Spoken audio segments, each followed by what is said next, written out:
Hello movie lovers. Jaya Jaya Jaya Hey మూవీతో తెలుగు ప్రేక్షకులకు దగ్గరైన బసిల్ జోసెఫ్, పార్టీ ఉందా పుష్ప డైలాగ్తో ఫేమస్ అయిన ఫహద్ ఫాజిల్ వైఫ్ నజ్రియా నజీం ముఖ్య పాత్రల్లో లాస్ట్ ఇయర్ నవంబర్లో థియేటర్స్లో రిలీజ్ అయిన మలయాళ black comedy mystery crime thriller Sookshmadarshini. ఇప్పుడు ఈ మూవీ తెలుగులో కూడా డిస్నీ ప్లస్ హాట్స్టార్లో అవైలబుల్గా ఉంది. డైరెక్టర్ ఎంసీ జితిన్ డైరెక్ట్ చేసిన ఈ మూవీ ఎలా ఉందో ఈ రివ్యూలో చూద్దాం. ఈ మూవీ కథ నార్మల్ స్టోరీనే అయినా director MC Jithin engaging screen ప్లేతో ఈ మూవీని నడిపించిన విధానం బాగుంది.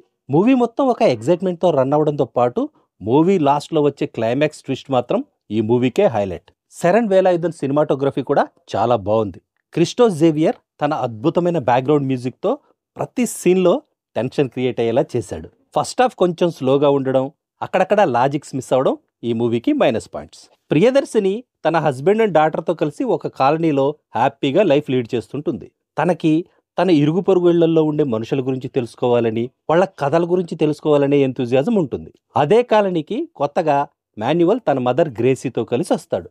అందరితోనూ జోవియల్గా ఉండే మాన్యువల్ను ప్రియదర్శిని మాత్రం అనుమానిస్తూ ఎప్పుడూ తనలో కంట కనిపెడుతూనే ఉంటుంది. ప్రియదర్శిని అసలు మాన్యువల్ని ఎందుకు అనుమానిస్తుంది? ప్రియదర్శిని అనుమానాలు నిజమేనా? ఈ ప్రశ్నలకు సమాధానాలు కావాలంటే మూవీ చూడాల్సిందే. మరి మాన్యుయల్గా బాసిల్ జోసెఫ్, ప్రియదర్శినిగా నజ్రియా నజీం తమ యాక్టింగ్తో అదరగొట్టేశారు.